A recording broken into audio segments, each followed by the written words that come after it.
This is me, Craig Ferguson.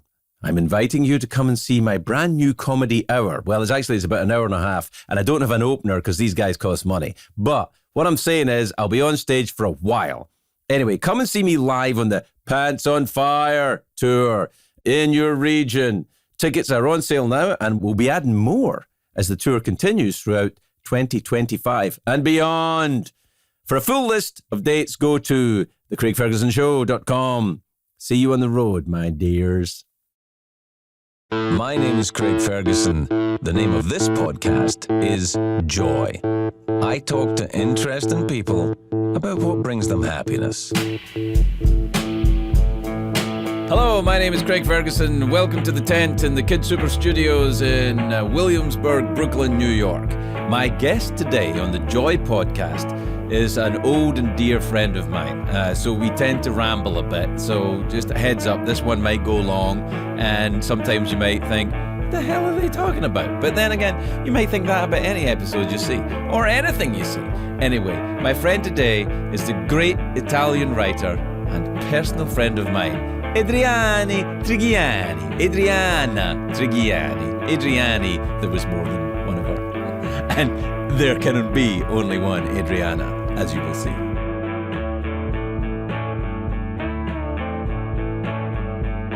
Well, where are you from? Italy. And don't get excited. Yeah. Farmers, workers, laborers, blue collar. You know, I'm very proud of them. Well, you should be proud of them. But Italians, you know this because you've gone to Italy. Many It's times. you I said- love Italy. I know you do. Yeah. That's why we worked together, because Yeah. you thought she might be okay. But you were so rude to me when I first met you that I thought, this that's guy. not true. I wasn't rude to you. I was just checking you out. You were like, will you come and be in my movie, No, Craig? I said, Mr. Ferguson. Ferguson, I kept calling you Mr. Ferguson. I think that like You're tipped like, you will you off. be in my movie? I was like, I don't know. Who else is in it? God bless you. You're a superstar. Okay. So the Italian thing is, Yeah. we know where we're from down to the village, the street, and the house. We know Yeah. exactly. We'll tell you. We'll send you to the little yellow house. You know, it's on the first part of the hill where you go. And if you knock on the door, they'll serve you lunch. That's the way we roll. Do you know anybody who did that thing where in The Godfather that like you take the name of the town that you're from, like the Corleone? that Because there is is a town called Corleone in Sicily, right? Well, there's also a beautiful tradition there too, that very often the town names are Jewish families because there's Italian Jews. Right. Yeah, That I which is knew. beautiful. Yeah. So the name of the town, well, when they went through Ellis Island, if they couldn't spell it, they sort of did that. But my family remained intact through Ellis Island, the spellings. I had to change my name through Ellis Island. You're kidding. Yeah, my real name is Joey Goldstein. And no, people don't know that about me, but it's a true story. It's when I went the through, girl part I'm trying to process. Yeah. Yeah. I just it was a thing when I was coming through on the boat. When I was coming off the boat. Well, you chronicled your immigration in your book. That was really great. I'm very Proud very happy American. about it. Yeah, very. Yeah, You're a yeah. very I'm proud I'm American. super. I think I irritate my family who are all born in America. Yeah. With my Americanness. Yeah. Like Megan and the kids, I'm like, let's go to NASCAR and stuff. Like, that's not American. I went, sure it is. Come on. Well, Every 4th of July, we watch Talladega Nights, The Ballad of Ricky Bobby. we love it too at our my God, house. it's the greatest movie ever made. But you're not really a family till you make an annual show of Midnight Run with Robert De Niro, and that is one of the great movies. I watched it with my parents every year. I haven't seen that movie in years. It holds up. Yeah, it does. Oh my gosh, is that movie funny or what? That I remember it being funny. It's Charles Grodin. Charles Grodin. He's very funny. He really was very, very funny. Is he He's still- going to be with the Lord now. Oh, he is? He's no longer here. Yeah, Right. he was great. And De Niro, of course. He's still here. And then he's very much still here. And then know. still got a little baby.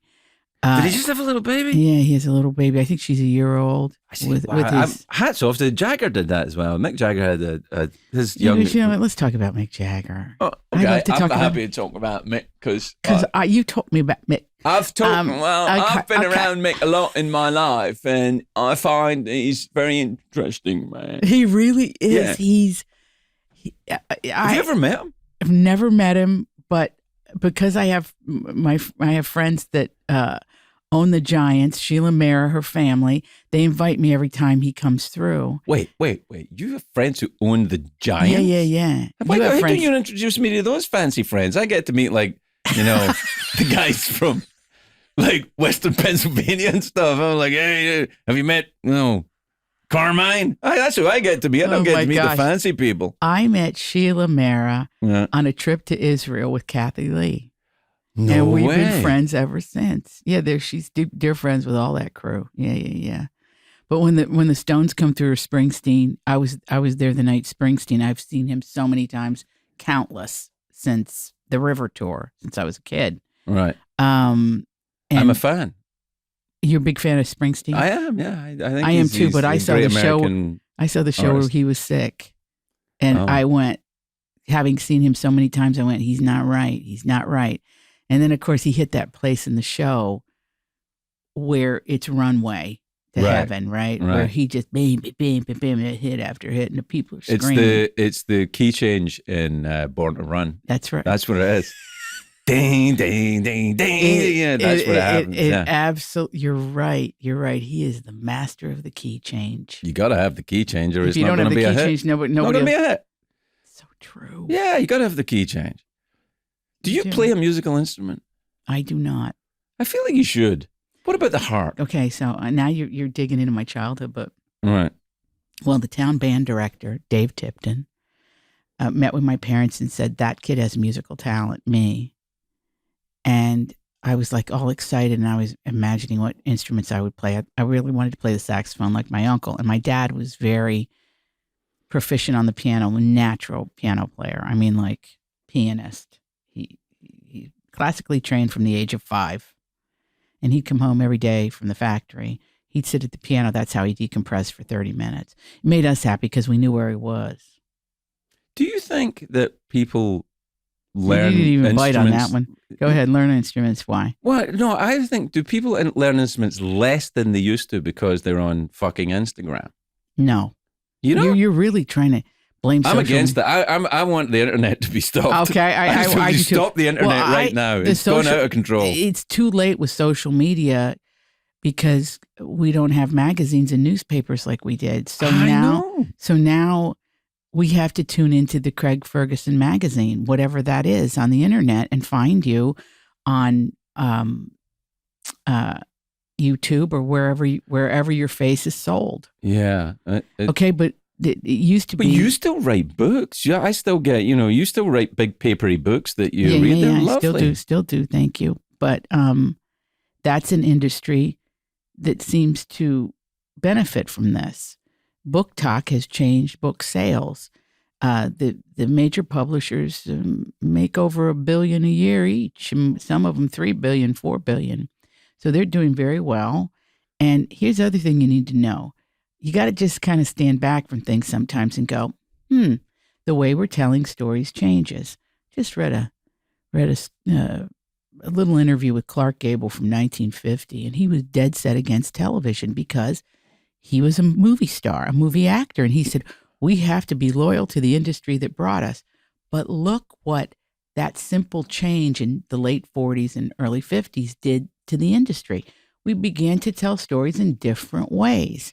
Now, last year in the United States of America, I've been doing this 25 years with books. Yeah. Last year in the United States of America, 3.8 million books, not billion, sorry, everybody, million books were self-published. So there's 3.8 million people in the United States, more people than buy books, are writing them. So the storytelling, the way we tell stories has completely changed.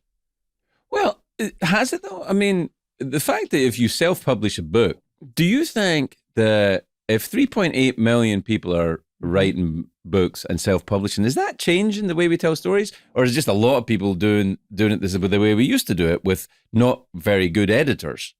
Because the publishing houses, I've read some great self-published books, and I've read some that I'm like, this could have... Well, you're a big reader, so let's go by this. The industry itself, I haven't noticed that they've added a lot of editors. I haven't noticed that they've added a lot of imprints. to accommodate this, but you do find out when you scratch the surface that traditional publishers own the lion's share of self-publishing business. No. Yes. So you pay somebody to be published, and sometimes at these self-publishing houses, they have editors for you, designers. I'm a big fan of editors. I think editors are great. Well, I need them. Yeah, I need my me too. editor, Maya Zeev. I need her. I need editors. I also, like you, I do like to work collaboratively with a group. I think it makes. I think that's because you're a TV writer, though, right? I was a playwright first, but that playwright that's really the family when you write for the theater. That's the island of misfit toys that's, floating to profit. I mean, it's like those poor souls. I mean, all of us. I consider myself one of those poor souls, but the theater is the place where you make something for no money. You tell a story for no money. Whole reason I went into the theater was because I needed a piece of paper and a pencil and a space.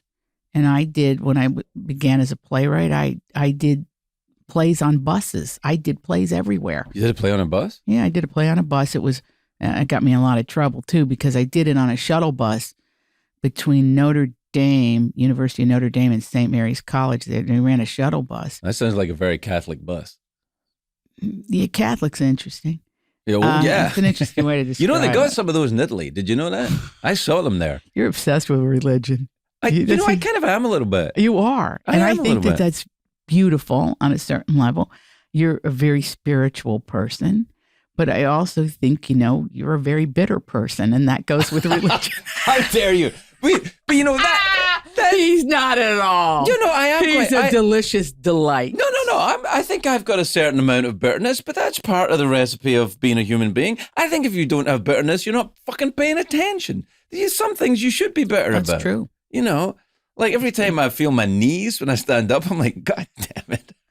Let's talk about aging. That's fine. All right. Well, look, very briefly though. But let's go back to self-publishing. No. Let's go way do you see back. how I don't let you drive the bus? I just want to take us on the journey from where you start to where you end up. Okay. Right? So very, very quickly. Okay. But we won't make it a huge deal. But for those people unfortunate enough to not know your story, let's do a concise, well-edited, short story of you starting out as a fresh-faced Italian immigrant getting off the boat, Ellis Island. Oh my God! So where you're from, the Appalachians, right? I grew up in Appalachia, right? In Southwest Virginia. Bless you. Started out in the northeastern United States with my little family of seven brothers and 7 of us and my parents.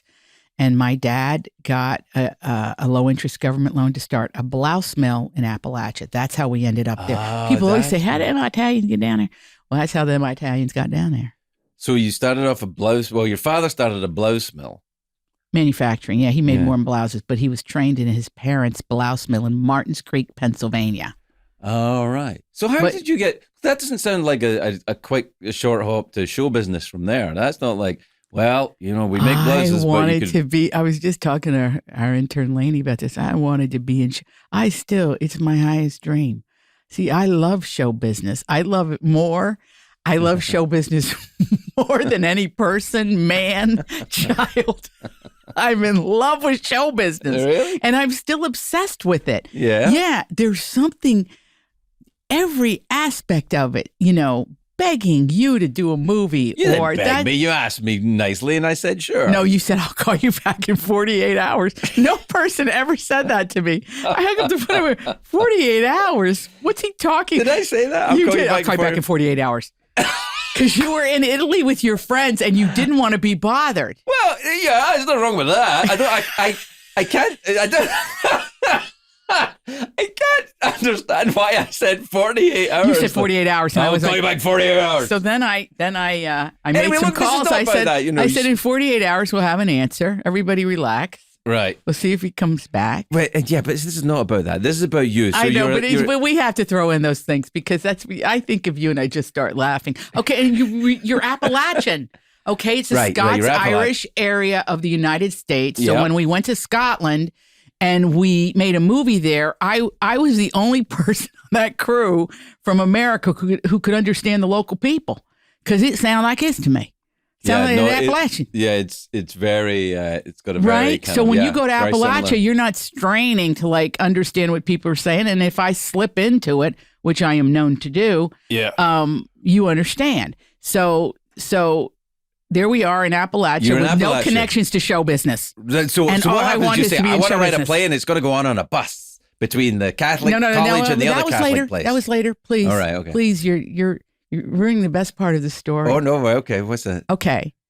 Because we were Italian, there was an outdoor drama there called the Trail of Lonesome Pine Outdoor Drama. My brother Carlo played Little Bub, Big Bub, and Old Bub. Okay? That's how long he was in the drama. Very versatile man. Yes, he's a great actor, my brother. And we were all involved in the town in the theater. And I was on the crew because Carlo was a star. He played like the boy in Mame, the Fiddler on the Roof, wherever the little kid was. And they got a kid in every musical. Corky, I think that's the name of the kid. Okay, yeah. So or you're Spud. so wrong. I guess Corky or Spud. You're so wrong. Okay. And you're doing this during two things, during Tony Award season and Pride Month. You should be ashamed of yourself. Yeah, anyway, get the characters correct. Right. Anyway, so when they needed to cast the children of Siam in The King and I, they looked at the Italians that said they look different. Put them in. Okay. So we were the kids that went dun dun dun dun dun dun. Okay. Yeah. So that's when I really fell in love with show business. When I was in my first thing. Yep. Then I wasn't cute, so I was put in the chorus. You're beautiful. You think that because you love me, you're my brother. But I'm just telling you, back then, no, my glasses were this thick. And they were like, oh, yeah, can you see stage left? Not really. Okay. And, in certain areas of history, people didn't wear eyeglasses. And there was one director that came through, who was very fancy, said, everybody take your glasses off. And the we were piling up backstage. It was bad. Anyway. Oh, because you were doing a period piece and you couldn't wear glasses? Yeah, you can't wear glasses. So, you certainly couldn't wear Oscar de la Renta windshields that we were all wearing. Can I just that were this thick. Stop you for a second? Yeah. Because I have a theory about movies made in the 1970s. Mm-hmm. This is a thing that recently I've started watching movies made in the 1970s. And I feel we're talking Hal Ashby. Right. All those guys. Okay. Well, like movies that were made in the 1970s, I feel like all of the actors said, we're not getting anything but 1970s haircuts here. It doesn't matter what period we're playing. I don't care if we're playing Nazis, Roman guys. I don't care if we're outlaws. I don't care if we're... Everybody had a 1970s haircut. That's right. They wouldn't do anything else. You're right. The actors were like, no, fuck it, no. And they wore the glasses they wanted to wear. They wore those big windshield wiper eyeglasses. And I think you also, when you think of the 1970s in film, you have to talk about teeth. Well, I'm from a country where teeth is not something that we talk about. Okay, I lived there for 6 months. People have beautiful teeth. What is that new? Yeah, you were mixing with the smart teeth set. That's what it was. And also, those teeth, many of those teeth arrived later. Oh, I see what you're saying. Right. Okay. Anyway, look. So we're back, and you've got your glasses on, and you're in the play, but now you love show business, and you think, I'm going to write a play for Catholics. So I wrote a play. I didn't write a play for Catholics first. Right. I wrote a play. I started to write for the school assemblies. Oh. And my friends remember this, that they during the bicentennial, I decided that I was a playwright then, and I wrote monologues for people to play historical figures in my school. Nice. Who did you write? Yes, I did. Well, Harriet Tubman. Okay. Ben Franklin. Okay. Frederick Douglass. Okay. Yeah, so we're sticking with American heroes kind of history, people. Yeah. And my friend Jean Williams, who is African American, came from a long line of teachers, and she herself became a teacher. And I was just with her in Big Stone Gap. We get together and we just laugh. And I said, remember what, and we put her in the Big Stone Gap movie because I knew she was an actor. And I needed somebody with Whoopi Goldberg in a scene. Right. And those two, it was like Jean met Whoopi at her level. I can't even, but we had a long history because I cast her as Harriet Tubman for the school assembly. And I was short on costumes, so I went into the home ec room, and they had made bonnets, shower caps, but they were plastic. Right. I took one of them and I took an apron and I said, sit in a rocking chair, do the monologue. It's Harriet Tubman. With a plastic shower cap on? But when the thing opened, Yeah. the student body went crazy. They thought it was a comedy that she was in that shower cap. Oh, no. And Jean, the actor that she was, Yeah. she just pushed through it. And I'm waiting in the wings for her. She came back and she took off that shower cap and she threw it at me. And she goes, never again, Trigiani, never again. Is that story amusing on your podcast, or is that just too private a story? No, but anyway, so she still remembers that she did it. And I remembered the whole, anyhow. So then when it came time, I said, I'm paying you back, okay? You're going to be in the movie. You're getting paid. Yeah, whoa. You jumped ahead here. Oh, did I? Yeah. You want me to get to the St. Mary's of it all? Yeah. Well, so you're writing a play for Catholics. So I'm right. Yeah, well, for the patriarchy, really, because Notre Dame is a monolith, and St. Mary's is this sort of really wonderful women's college, which are not in fashion anymore. Although it's thriving, but it's next door to Notre Dame. But it's got, in my mind, it's more beautiful, has better land, prettier buildings. Did whatever. you go there? Were you a student there? I went to St. Mary's. Okay. And so the first thing I would have to attack is the disparity of power. Right. So we got on the bus and I wrote scenes, sketches that the girls would do as if they're having a real conversation. But they were based on real conversations, like about who they were dating and whatever. I'm changing names. Right. But they'd be holding the thing on the shuttle bus. Who's watching these plays then on the bus? Everybody that's riding the bus. It's a And built-in audience. Who's riding the bus? Is it, Students going back and forth for classes and at night for parties. You should do this play on the subway. How would you? You know, that's a great idea. Except you can't hear down there. You got to see it. You got to project. Part of acting. Like the guy that, like the guy that comes through and says, "Give me a 20 or I'll kill myself right in front of your eyes." Yeah, that you guy. Yeah, you hear him. Yeah. That's right. That guy.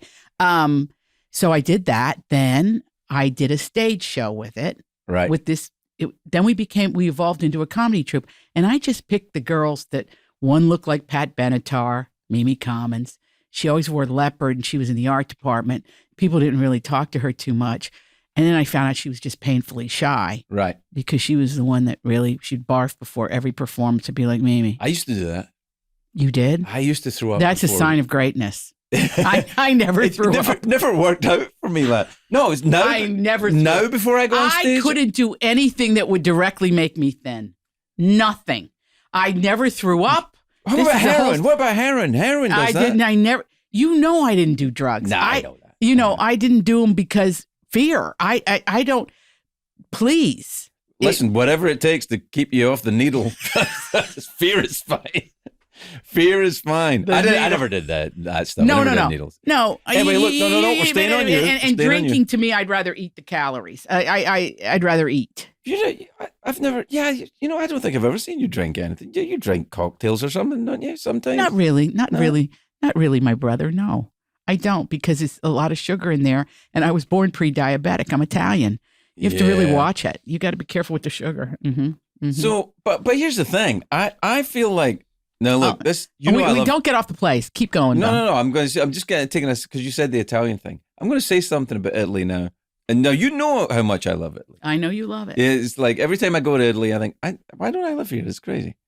Why don't we get side by side houses in the Alps? That's where I'm looking. I don't have bestseller money. I'm not like I don't have the type of money you have. We can buy a house there for $3,000. Why wouldn't we do it? If we can buy it, anywhere you can buy a house for $3,000, I don't want to live there. I saw your skills at the castle in Scotland. That's you Megan. Can dig. That's Megan's. I'm talking about who goes out and digs the trenches and plants the trees. I need you for that. Move the stonework. Yeah, I do that. With your little wagon by yourself. Yep. With your bitterness. Oh, just moving the rock. Rage and despair. Just digging away. Right? Fuck those fucking assholes. Oh, fucking Adriana. Fucking get me to do that stupid fucking film. Yeah, but wouldn't this be fun? I mean, our family, we love each other. We could go up there, but you would be like this day two. I hate her. I hate her. Because I'd be peeping in on you. Hey, let's go. All right. Anyway, we're back. Right. You're in this Catholic school. Okay, so I mean, but it's the 1980s. So let's not get crazy. It's like everything changed, and I believe in the 1980s. I think there's 100 years between 1979 and 1989. Do you agree with that?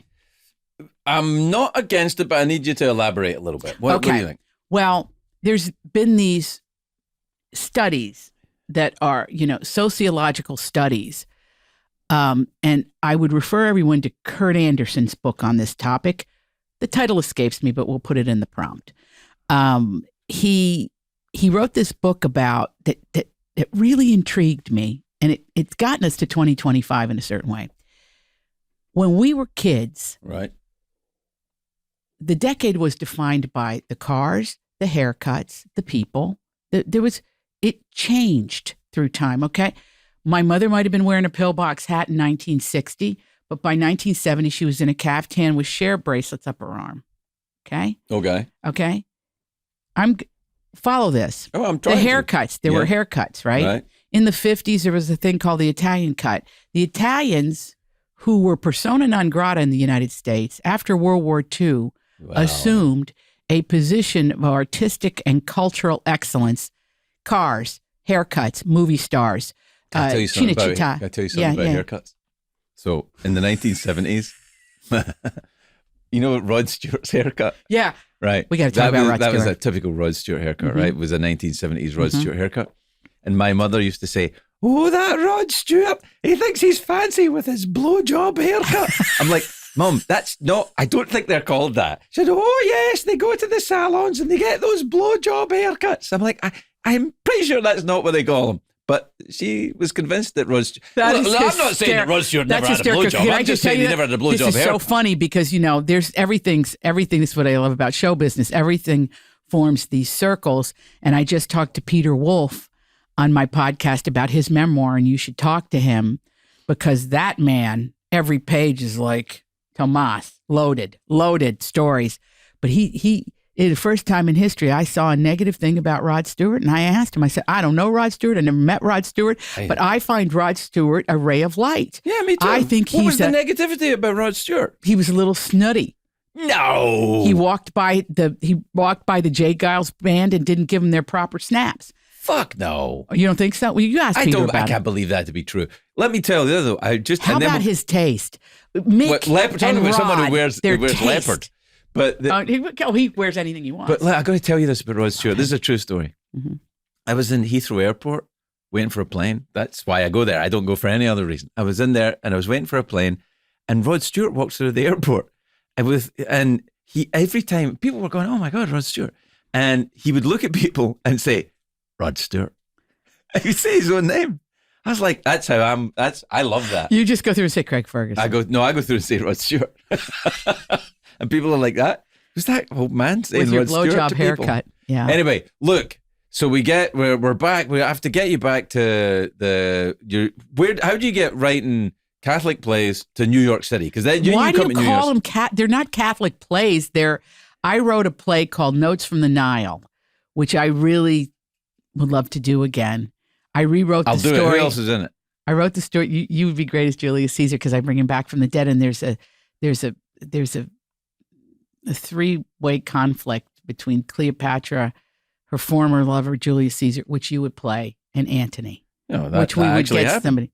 Exactly, I know. So, but I would play Julius Caesar Scottish. Yeah, you could do whatever you want. Hey, everybody! By the way, ladies and gentlemen, I'm just going to say this directly to the audience.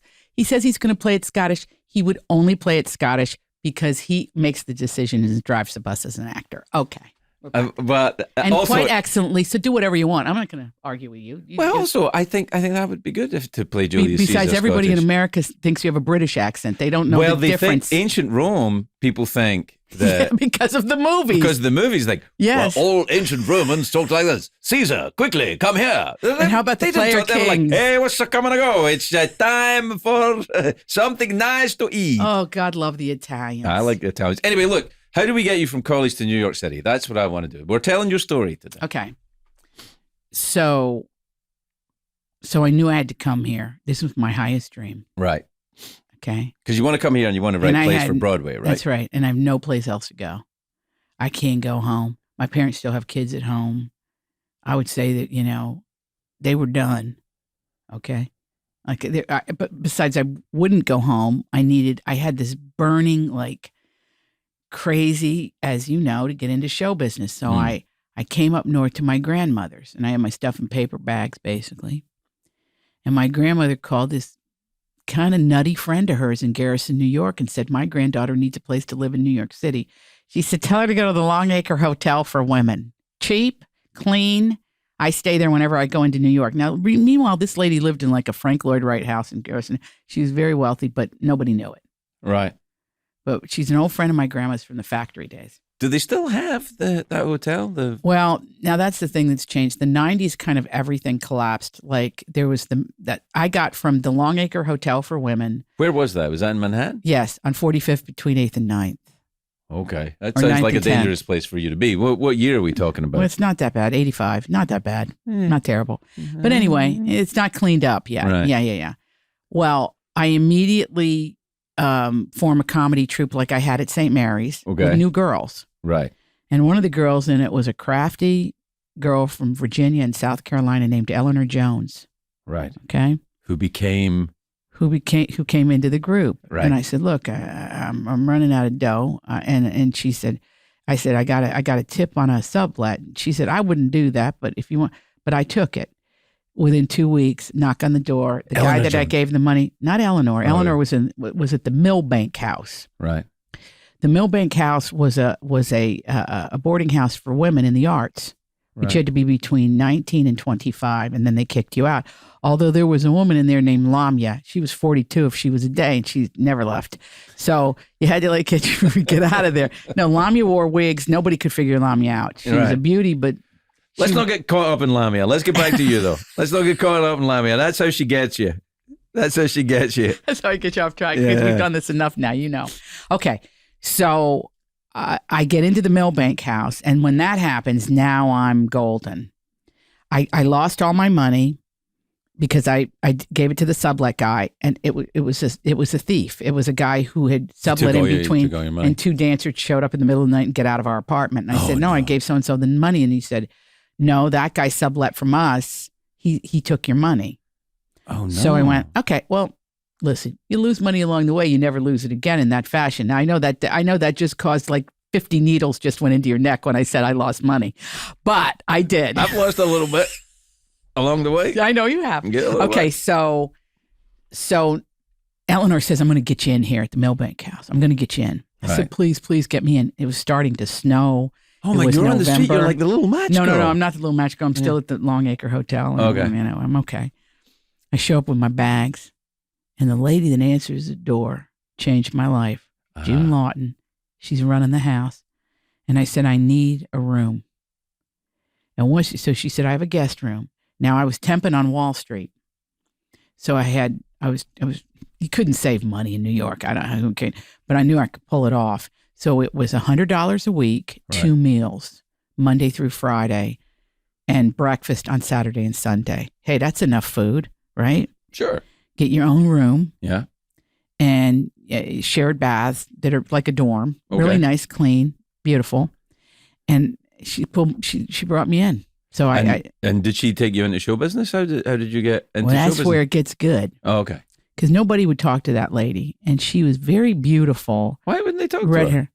Because nobody likes the boss. You know that. Nobody. And she was the house mother. Okay. And she was always telling people to get your feet off of things, and you can't have a boy inside the house. And the girls were propping the door open with a shoe. They had a lady that answered the door. I mean, it was like a whole thing. It was like 1940 in 1985. That's how I will describe the Millbank House. Okay.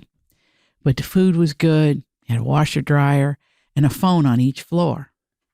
Let's not get stuck in the hotel here. How do we get you into show business? Because you're really selling the hotel to me. You're like holding the doors open with shoes. There's a phone on every floor. There's a meal on Sundays. Because how can I describe how you get your dream if I don't tell you where you stay and how you kind of make it happen? Well, geez, you're a novelist. That's why you're doing that. But this is not a novel. It's a podcast. So I'm editing you. I'm sorry.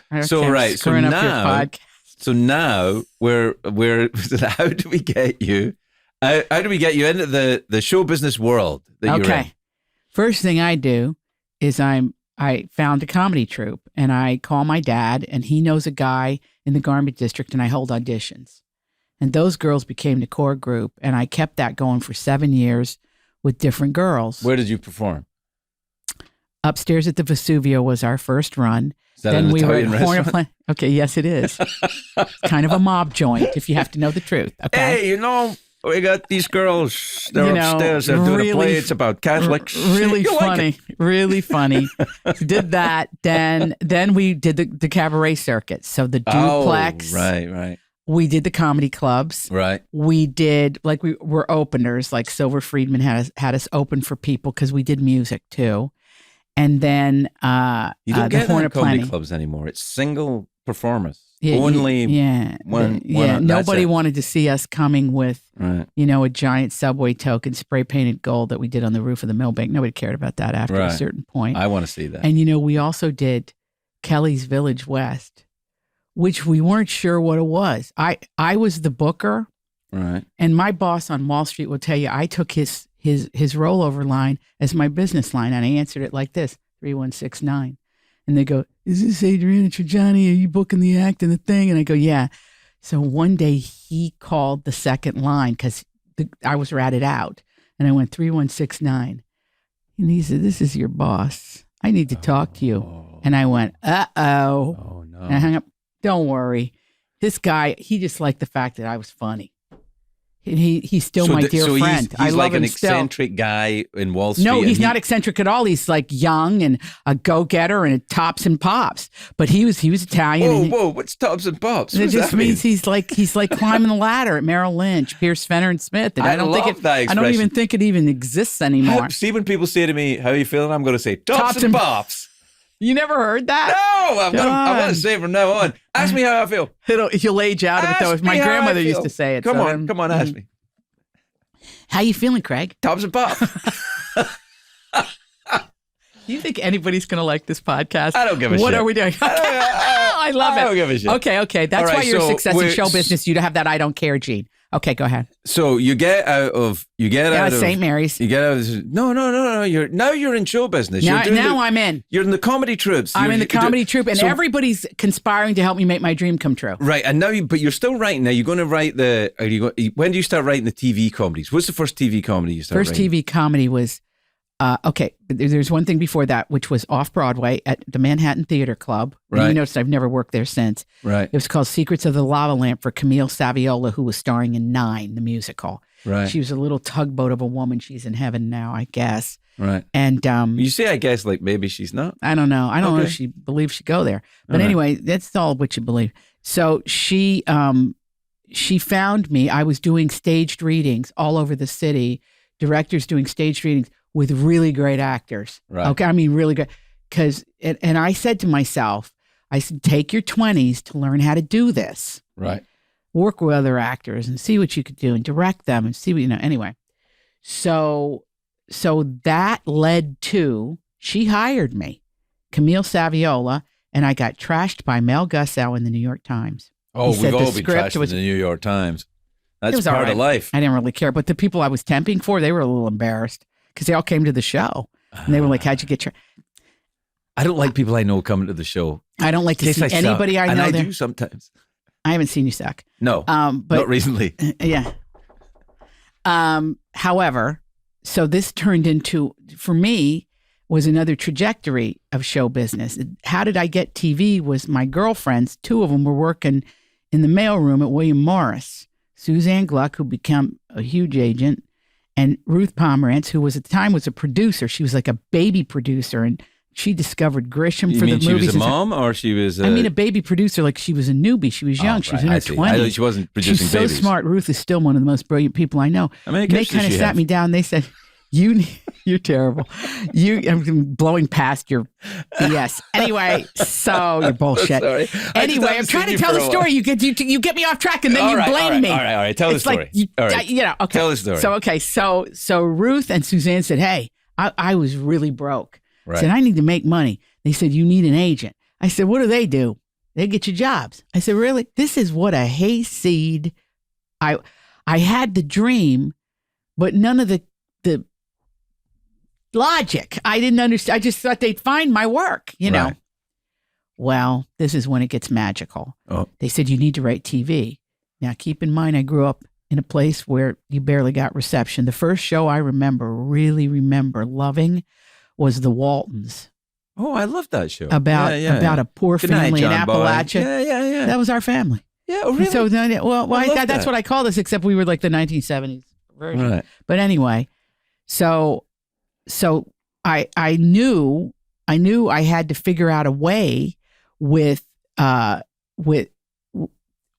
past and my lineage, which was non-existent, how to break into the business whatever way I could. And so when they made me a list of agents and they said, you're going to meet all these people. And there was a list. And I went to the first guy and I liked him. And I said, I called him up. I said, I'm going to go with him, but you need to meet everybody. I said, no, for what? Right. I like this guy, Wiley Housem at ICM. Right. So Wiley, Housem. He has a great name. Wiley is his first name. I feel like we should do an animated version of your life, and Wiley should be played by some sort of Wiley wolf Coyote. Or, I don't know. Yeah, okay. No, it's a different kind of Wiley. But anyway, so after I signed, I looked at him and said, I don't have any money. I'm broke. Right. I need next month's rent. It was 2 weeks away. And he said, well, Adri, it doesn't work like that. Like, we have to submit you and everything. Yeah, it takes time. Listen, I said, I signed with you because you can make things happen. He said, okay. He said, I'm going to give you a tape and you're going to go watch this show and you're going to write a spec script. He said, take a few months. I said, I got 2 weeks till the first of the month. I said, okay, give it to me. I did not have a television set and I didn't have a VCR. So I had to call a friend who's super let me in to watch this thing. Couldn't get the picture to come up, but I could hear it. What was the show? Oh, you were making me wait.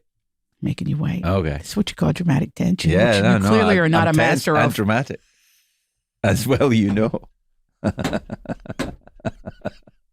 right, come on. Okay, all right. So anyway, so I can't see it, but I can hear it. Like it's like a radio play.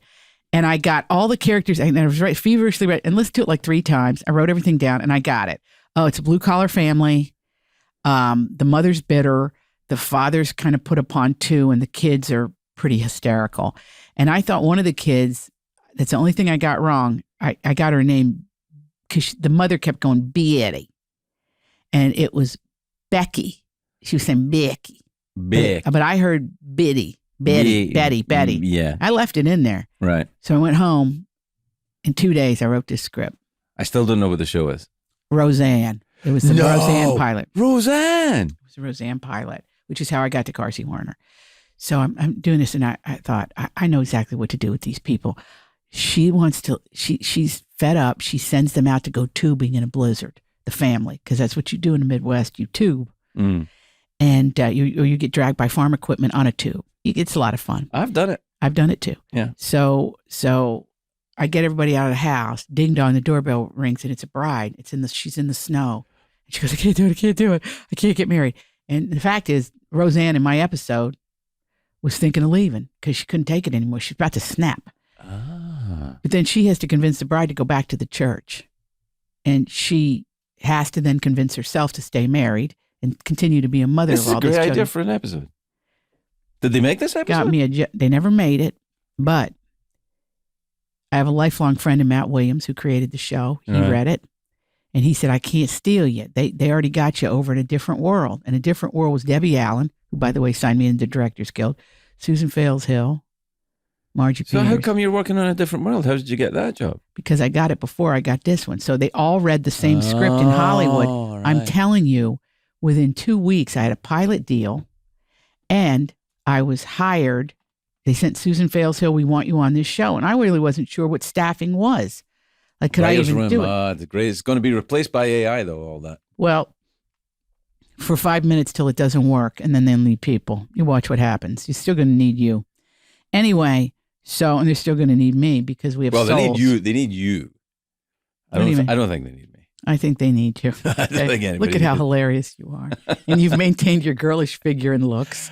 That's only because I walk. I walk everywhere. Because you walk 6.5 miles. Okay, that's like obsessive craziness. But No. It's great. It's very good for you. My brother does it. He lives in Brooklyn and he walks to Manhattan. I walked from the Upper East Side to Williamsburg. That's unbelievable. And you came across a bridge. Yeah, walked across a bridge. Oh my God. Yeah. Okay. That's Die Hard. Okay. So where were we? You're a different world, and you've And written then my this book. career takes off in television. So who do you end up writing for? Farrah Fawcett and Ryan O'Neal and Alan Zweibel on Good Sports. Bill Persky on Working It Out. I became the showrunner of a show called City Kids, which was phenomenal. So now you're really coin. I mean, you're making a lot of money now. All you care about is the money. Absolutely. I made more As you can money. see. I made, you know what I cared about? What? Because I'm working class. I wanted that 7 years in the WGA so I got a pension someday. Yeah, Because I thought I this, get that. this could yeah. head south. This could all go belly up. I understand that feeling. And by the way, and you also, my belief is every 7 to 10 years, you got to blow everything up and reform. Fire everybody. Yeah, that's what I think. Well, too. fire, but also fire yourself and start over and say, what do I really want to be doing? Because what show business will do, it'll take you into that. It's like pulling a tractor and making hay. They'll keep you there. If you don't go, I don't want to do that anymore. I need to move. Well, the That's how I audiences became a do that novelist. too. The And the audiences do audiences it tell too. you, I don't want you anymore too. Unless you're Johnny Carson. No, the audiences do that thing where, you have to, when you change it, they go, no, don't change it. We like it this way. And you go, yeah, but I can't keep doing, it's like, I'm thinking specifically about late night for me when I was like, no, I got to stop. And trying to persuade but you know what I anyone. love about your late night story is there's a moral center to it.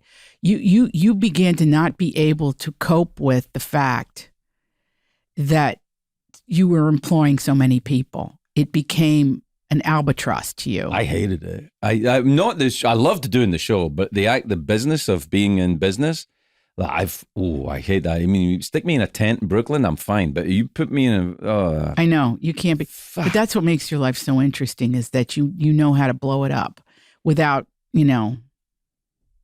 having Without drugs and alcohol, without drinking. Yeah. Without drug taking. Yeah. I don't even know if you take Advil anymore. I don't know. I take Advil. Advil. The amount of walking I do, you got to take an Advil every now and then. I've become obsessed with recovery. You mean 12-step recovery program? Yes, I'm very interested. I can help you out there. What do you want to know? Well, I just find it. I'm talking to people lately, like Molly Jong Fast and stuff, and I reading her book, and she went into recovery, and her mom said, "You don't have a problem." She kept saying to her daughter, "You don't have a problem," and Molly said, "But my mom had a problem, and now she's dealing with her mom that has dementia." But I'm telling you this because I find it fascinating to be able to stick with it. When we were first friends, you ate at my house and there's alcohol in my house, which made me extremely nervous. And then I started to look at the balsamic vinegar. Is that bad? I didn't know what. That's because you're a nice person and you're kind and, and you were Not thinking really. about me. And that's when you were a vegetarian. Now that made I was a vegan. Yeah, that made you mad. Yeah. That made me mad because you have to just invent things with vegetables that. Also, you're an Italian mom. It's not. I'm like the fact that you didn't eat a pork chop or eat meat. I was like, oh, yeah. Well, I'm over all that. You know that, right? That's all. I know you do. You eat meat now. I'm relieved, and now you're back not on. Much, but I'll eat it. But I tried to make things that tasted like meat. Like artichokes. We're getting sidetracked here. Okay, we're sidetracked. All right. We're getting sidetracked, which is yeah. Now you're writing for TV. Now I want to get you onto the novels because I know that it seems to me a fairly easy transition from writing for TV to making films and stuff like that. That's all part of the same thing. But you start writing novels. Yes. And you start writing novels, which I think is interesting because I've only written one. And I wrote one because I was infuriated. It was good. It was such rage and despair about the film business. I thought, I can't work with anyone else. I can't work with anyone. I can't work with one more fucking asshole saying to me, you know what would be great if he had a girlfriend? And I saw a script that I put together get chipped away. It fucking drives me fucking mad. Pain. So that's why I wrote a novel. And I want to know why because you still write novels. That's right. And I probably will die writing them. I do want to direct and write more films, and I'm working on that. But why would I be a novelist till the day I die? Now you're getting to the pith, which is what makes this podcast so fabulous. Working for other people, I'm writing their stories. When you're in a comedy room, you're delivering characters that have already been created by somebody else. If you're lucky enough to get a pilot, you're creating it, but to get that on the air, I think I can safely tell you I wrote 17 of them, and I didn't get them on the air, and I came squeaky close with 2 of them. But because I'm from Appalachia, I just banked the money and just moved on to the next pilot, okay? But what turned me to novels was that I had never written the people I wanted to write. All that time in television, I would pretend Bill Cosby was my father. I would pretend that Farrah Fawcett was a woman I temped with at Merrill Lynch. I would pretend that Ryan O'Neal was a lawyer I temped for who was bombastic and Irish. I mean, I did the whole thing, but I'd have to like place these people in a context of truth for me. So, and I would sneak things in, of course, that seemed to be about my heritage but it never really added up. Now I was free. I could create worlds now. Incumbent upon that, I would have to sell it. And that was not the hard part, but the obstacle in my own mental head to get over. So if anybody's listening to this who can see it on the other side of that hurdle but can't get over it, you simply have to remove it and say, no, I'm already there. I'm going to write that this way. And that worked. I think that's right. I think that I think it's one of the reasons why you and I are such good pals is because at the core of everything is fuck them if they don't like it. You know, this is what I got to do. I got to do this. I can't not do it. And this is why I don't understand show business as it is now, because everybody is in show business. Well, here's your problem now. We don't have, it'll change, but when a hedge fund owns you and they've never made a show, that's a problem.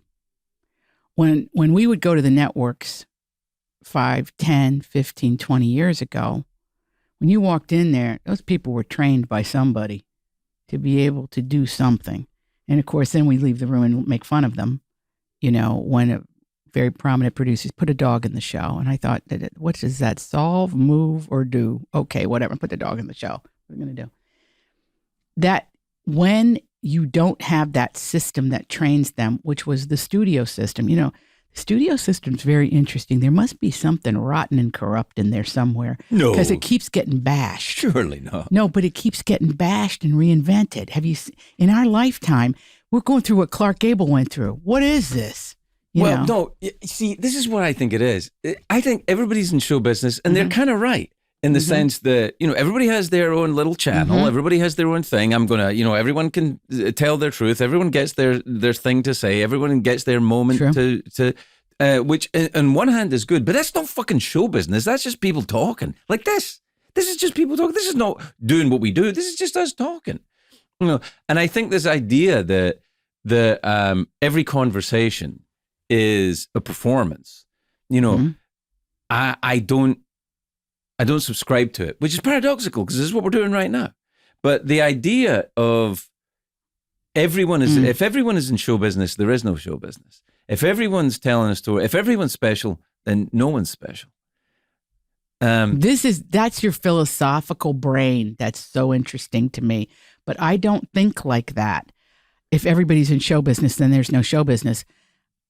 I think part of the problem on the planet is that people are not in touch with their creative selves, their creativity. That doesn't mean show business. Okay. It doesn't mean show business. Let's, a creative act. You're sounding like a nicer person than me. That's just making me feel uncomfortable. No. But, I'll go with it. I'm no way a nicer person than you. Most certainly are. I'm going to dispute that, okay? Yeah. You're a mean softie. You're, as my grandmother used to say, a piece of bread. You're like a piece of bread, you know? But the thing about you is you really are who you present yourself as. A lot of people aren't, but you have not wavered or changed once since the moment I met you. You're the same guy, which I find fascinating, which must unnerve your wife. But she has my phone number. Very little unnerves my wife. No, I know. She's a toughie. Yeah. But the point I'm making is that, you know, things in life change and you must move with it like a river. You know, part of our role as parents is to give it up, get out of the way. And we have to do that in our careers too. We have to go, oh, this is what's happening. Now I have to go pitch to that guy. Who is he? Well, he's a very rich man from the Silicon Valley and he owns the studio now. And you go, but does he know? And those people are interesting because they have one or two movies that are their favorite movies and they want to recreate the joy they had when they watched that movie. This is really interesting. It's an interesting time to be doing this. When I'm talking about people's creativity, I wish that there was a mission, that some country had a mission for everybody to write their life story before they die. Even the people in prisons, everybody has to give me a couple pages. Who are you? What did you do here? And what was your goal? And what didn't happen? What happened? Now, isn't that interesting? If you could tap that creativity, obviously it's being tapped. 3.8 million books were self-published last year. It's being tapped. Who's reading these books? Well, they tried. Now, this is where you and I step in because we're salesmen. We could sell if everything was gone tomorrow. We would sit down and go, okay, I could go door to door and sell seeds. I did it in third grade. I was number one. I could do it again. Seeds? I could sell seeds, like to plant gardens, you know. Yeah.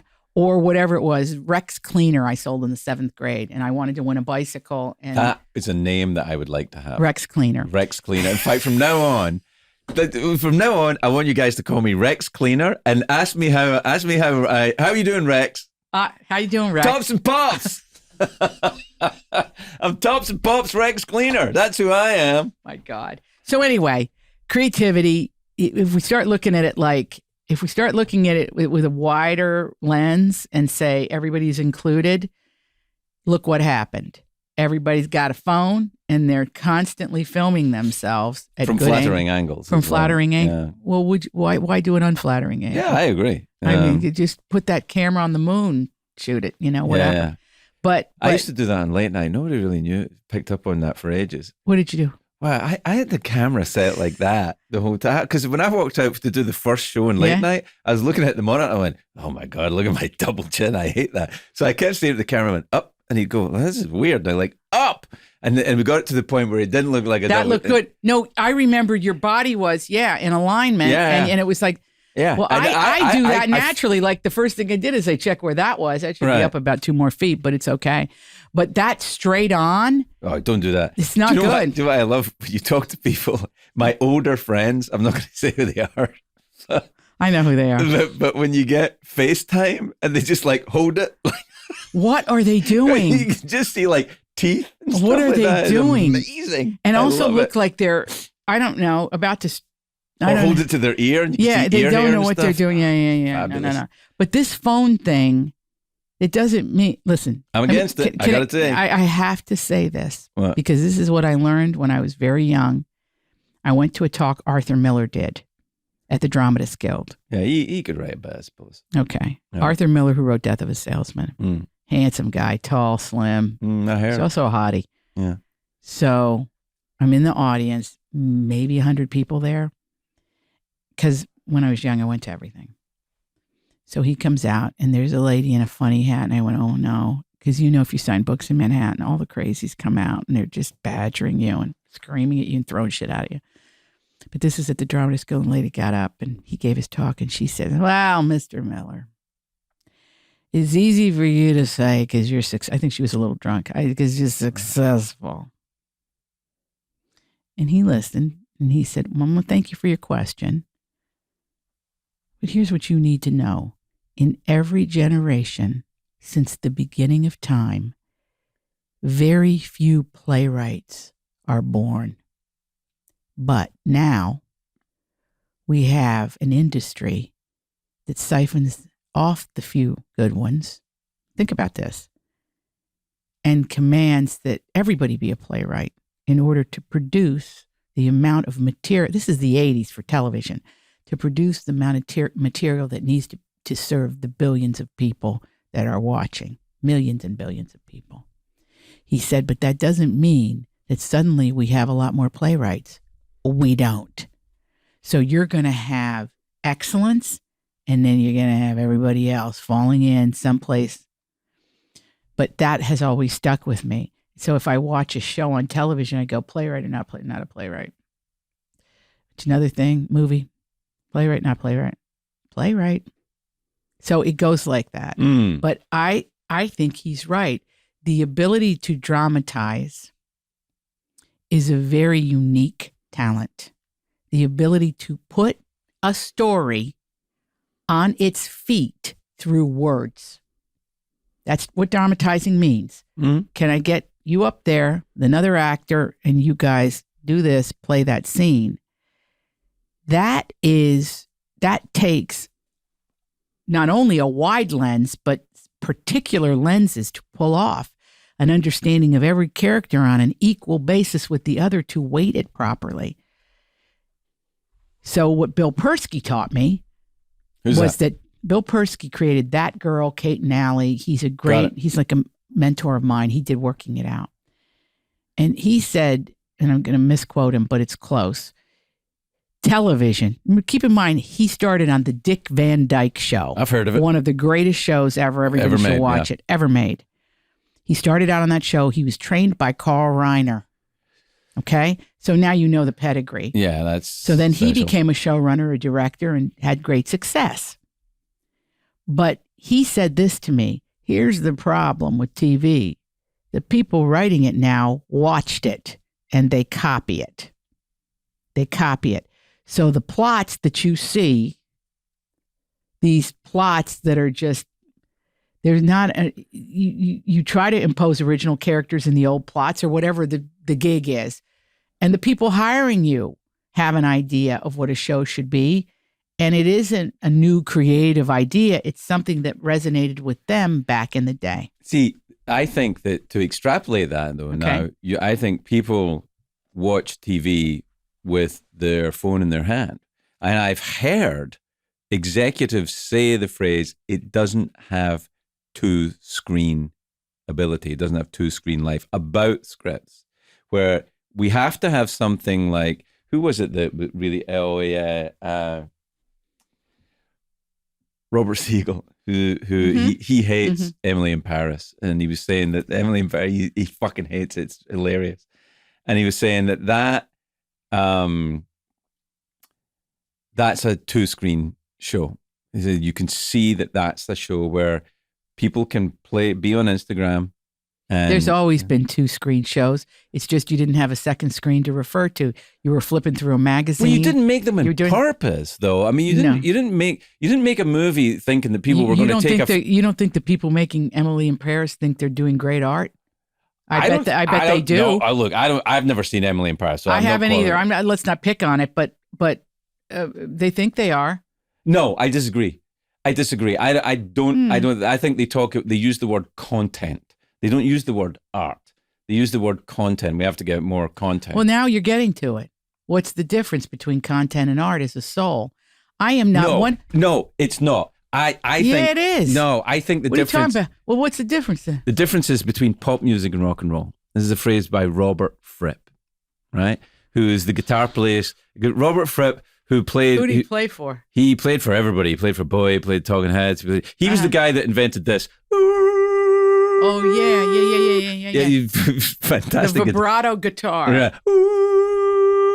Robert Fripp said, I think that's you a want bad impression, the difference between rock and roll and pop music is this. In pop music, someone falls in love. In rock and roll, someone gets fucked. That's the difference. And I thought, I think that's the difference. That's a very good analysis. Yeah. But as the people that write that music, like Bob Gaudio from the Four Seasons, who wrote Short Shorts, and his family survived on Short Shorts for years. He was the first guy to sell the commercials. I told him, I feel bad now because Short Shorts is a great song. Short Shorts, because you don't have to learn any words. You wear short shorts. I wear short shorts. Who wears short shorts? Yeah, you can learn it in 2 seconds. But he was the first guy to sell to the commercials. Now they sell their catalogs and the great songs. You're going to hear Born to Run on a car commercial if you haven't already. All of that is immaterial to what I'm saying. What I'm trying to get at here in terms of art, here's the difference. Right. art is the journey of a soul. AI is the journey of a robot and a computer and artificial intelligence. And they keep trying to sell it to us. I'm telling you, they keep trying to sell it to us, but it doesn't have a soul. And I want to hear it. Right. Wasn't I supposed to do that movie? No, I'm doing a movie about AI, about it's like a documentary. I'm doing it right now because they've invented an AI comedy program, and we're putting together this AI stand-up. Well, I can't wait to see what it is. But what's missing from it that you have to provide? I'm not providing anything for it. I'm very skeptical about the whole thing. I'm like you. I don't feel like it can be done, but there's some guys in Silicon Valley think it can, and we're getting into it a little bit because sometimes we make bad movies and bad television shows and write lousy books. And so those people who have the dough, well, the people that have the dough think, well, if they could do that, I could do this. It looks deceptively easy. But to create a world is not easy. No. And it takes... But it's got to look easy. It's got to look easy. That's the trick. That's the hat trick of the whole thing. But the journey of the soul is what binds us as human beings, not... Which takes us back to the Catholic plays on the bus, where we have to, What do we know? What do we know about what we do? Is that our job is to connect to that person, whoever we decide it is in our subconscious imagination or whatever, or whoever we see out there. That is our job. And they have to know within 2 minutes of sitting in that seat why they are there. Now, if you think AI... I don't think you get 2 minutes. I think you get 20 seconds. Well, you get 20 seconds now, right? Ruth Getz would amend that, but she's been dead for 20 years, but my playwriting mentor. But they have to know you need to dramatize why they're there. I feel like, though, we have to wrap this up, but very quickly. Why? Because I've got hours to go, miles to go before I sleep. Look at Tomas. Tomas has been asleep for 30 Instagram minutes and now. stuff. But Tomas is like, oh, please wrap this up. It's getting very esoteric. I feel like, because you and I are both fans of first lines in books, and that does it. That does it. My favorite first line of any book is, "It was a bright, cold day in April, and the clocks were striking 13." Which is the first line of 1984.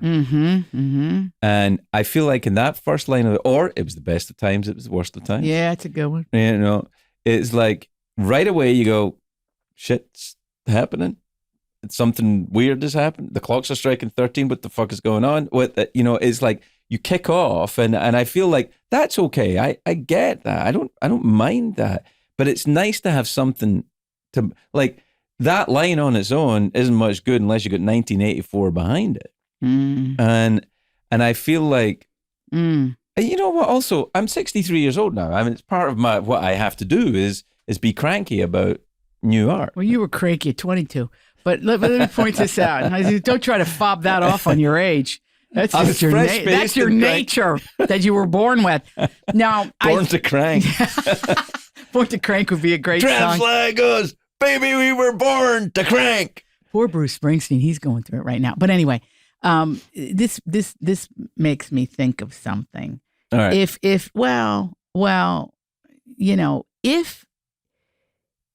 this AI thing. Yeah. I'm now on the Authors Guild, and all we do is file lawsuits against it, which is effective. It's effective. But what I'm learning from other writers is that, hey, we can't be replaced. We can't be. But we can in a poor fashion. So it is incumbent upon us to deliver storytelling that no machine can do. So what does that mean? It means that we're going back to what Arthur Miller said, which is there's only a few playwrights and everybody else is, which is great. Now we're done. We're done with this podcast. What? My You are just so, you really wrap it up so rudely. The people watching are like, what an asshole. What is wrong with him? I know. Is there a clock ticking? I can't tell. There's so many animal heads in here. I'm afraid they're not real I keep animal looking heads. for a clock. There's not real animals. There's a clock right behind you. Yeah, but that's behind me. I can't turn because I'm on your show. You can turn. Oh, I see it. Yeah, Yeah. that's large. Okay. Yeah, and it's facing But how right at me. rude? But see, I didn't mean take to be this back rude. to my Catholic thing. I can't be rude. I would never look. I would just refer to you. But you called me an asshole, which is fair. It's fairly No, I rude. didn't call you one. I said behaving like one, No, which is different. Did I call you one? You have Hey, it's done. on You the may table. not have done it in this podcast. You've certainly No. I think you know how much I love you. Yeah, and I love you too. And that is a good place to stop. That's a good place to stop. Get out of here.